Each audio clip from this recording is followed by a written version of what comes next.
Freedom படத்தை பற்றி சொல்லணும்னா டூரிஸ்ட் ஃபேமிலி மாதிரி அப்படி நினச்சிடக்கூடாது. அதை நம்ம தெளிவுபடுத்திடணும். என்னடா காமெடி படம்னு சொன்னாங்க ஏன்னா ஆடியன்ஸுக்கு நம்ம தெளிவுபடுத்தணும் ஃபர்ஸ்ட்டு. இது என்ன மாதிரி படம் எப்படி அப்படின்றது. ஏன்னா இது டூரிஸ்ட் ஃபேமிலி மாதிரி உங்களுக்கு காமெடியோ ஒரு காமெடி ஒரு எல்லாமே இருக்கக்கூடிய படமாக அது இருக்காது. இது ஜெயிலில் கஷ்டங்களை சொல்ல போகிற ஒரு படமாக தான் இருக்கும். அது தயார்படுத்தணும் ஆடியன்ஸுக்கு. நம்ம ஆடியன்ஸுக்கு என்ன சொல்லணும்னா என்ன ஜானர்னே சொல்ல மாட்டேங்கிறோம்.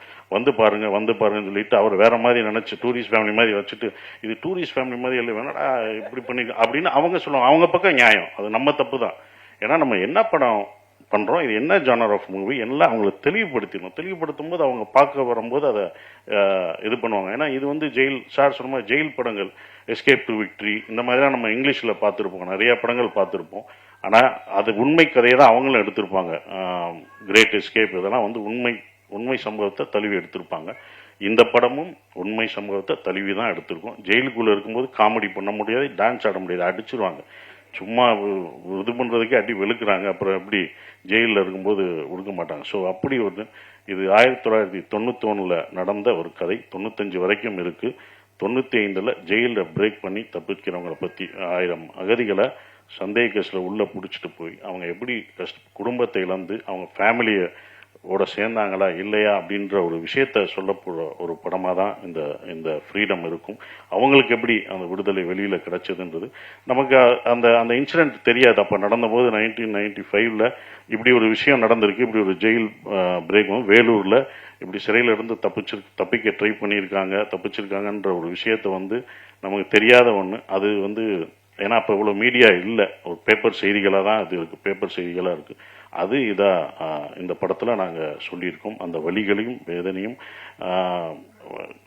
இந்த படங்கள் அப்படியே சொல்லும், யதார்த்தமாக சொல்லும். படம் பண்ணும்போது இப்படி ஒரு படத்தை பாண்டி எடுத்ததுக்கு நன்றியை தெரிவிச்சுக்கிறேன். ஏன்னா ப்ரொடியூசர் தான் இதுக்கு அக்செப்ட் பண்ண. நான் திருப்பி கேட்டேன், ஏன்னா இப்படி ஒரு படம் நான் சந்தோஷமாக இருக்கேன் சார்.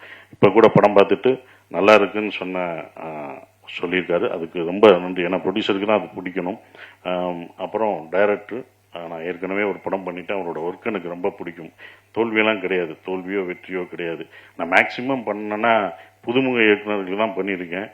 மேக்சிமம் இல்லை, எல்லாரையும் அதிகமாக நான் பண்ணது 11-12 புதுமுக இயக்குநர்கள் படத்தில் நடிச்சிருக்கேன், ப்ரொடியூஸ் பண்ணியிருக்கேன். அதுக்கப்புறம் தோல்வி இயக்குநர்களுக்கு தான் நான் பண்ணியிருக்கேன். வெற்றி அடைஞ்ச இயக்குனர் ஒன்று தான், அது நாடோடிகள் முடிஞ்சு போராளி சமுத்திரகனிக்கு மட்டும்தான் பண்ணியிருக்கேன். அதுக்கப்புறம் நான் பண்ணதே இல்லை. அது நமக்கு சில விஷயங்கள் இப்படி தான் பண்ணணும்னு வரும், நம்மளை தேடி அப்படி தான் வரும்.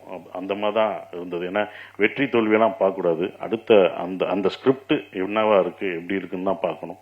அப்படி தான் இந்த படத்தை நான் பார்த்தேன். சிவா சார் கொஞ்சம் சீரியஸாக தான் இருப்பார். ஏன்னா அவ்வளோ ஸ்ட்ரெஸ்ஸு அதனால தான் இருக்கும், சிரிக்க மாட்டார். படத்துலேயும் எங்களை சிரிக்கவே விடலை. இந்த இடத்துல லைட்டாக அவருக்கு தெரியாமல் நான் சிரித்தேன். அது சார் என்ன ஃபோட்டோவுக்கு சிரிக்கிறீங்க அப்படின்னு. சார் ஃபோட்டோவுக்குன்னா நாளைக்கு அவருக்கு ப்ரொடியூசருக்கு தேவைப்படுமே அப்படின்னு நினச்சி உங்களுக்காக தான் நான் அதெல்லாம் விட்டு வச்சுருக்கேன். நீங்கள் போடுறீங்களா சிரிச்சு போஸ்டர்லாம், அது உங்களை நினச்சி ப்ரொடியூசரை நினச்சி நான் பண்ணது. அன்னைக்கு போஸ்ட்டு கேட்பீங்க, எங்கே சார் முதல் நாள் போஸ்ட் போடுறோம் சிரித்த மாதிரியே இல்லை, அதே மாதிரி வந்தார். அந்த ஒரு ஃபோட்டோவில் அங்கிட்ட சிரிச்சிருப்பேன், அதை எடுங்க, அங்கே நிறையா சிரித்து வச்சுருப்பேன் அப்படின்ட்டு தான் இருப்போம். ஃபோட்டோவுக்கு சிரிப்பேன், சார் நீங்கள் சிரிக்கக்கூடாது, சிரிக்காமல் எடுங்க அதுங்க.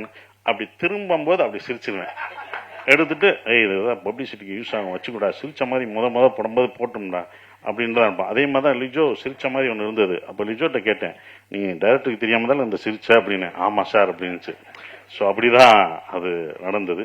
ஸோ அவரோட அந்த கன்சீவ் பண்ண ஒரு விஷயம் இப்படி தான் இருக்கணும், இப்படி தான் வேதனைகள் இருக்கும், இப்படி தான் இருக்குன்றது அழகாக அந்த சிறைச்சாலையில் எப்படி இருந்து எப்படி இது பண்ணாங்களோ அது நிஜமாகவே நாங்கள் ஒவ்வொரு அடியும் நிஜமாகவே விழுந்தது. கையெல்லாம் உடஞ்சது, ஒருத்தன் அடிக்க தெரியாமல் அடித்து என் கையெல்லாம் உடைச்சாங்க. அதெல்லாம் கத்துறேன், ஐயோன்னு கத்துறேன், சூப்பராக நடிக்கிறார், ஐயோ போட்டான் அதே கையில். நான் சொன்னேன், இந்த கை எனக்கு ஏற்கனவே அடிபட்டிருக்கு, நான் இதாக இருக்கு, இங்கே அடிக்காத, இங்கே எங்கே வேணா அப்படின்னு தலையில தொங்க விட்டாங்க. அடிக்கும்போதே நான் கத்துறேன், ஆன்னு கத்துறேன். யாரும் ஒருத்தரும் வரவே இல்லை. என்ன சார் பயங்கரமா அடிக்கிற, தந்திரமா கட்டுனேன் டே அப்படின்ட்டு நிஜமாவே விழுந்துச்சுமா. அப்புறம் தான் எல்லாம் இது பண்ணாங்க. ஏன்னா ஃபைட்டர் அடிக்கும்போது கரெக்டாக அடிச்சாரு, அவர் நடித்த ஒருத்தர் அவர் தவறா இது பண்ணாரு. ஸோ அதெல்லாம் மீறி தான் வந்திருக்கும்.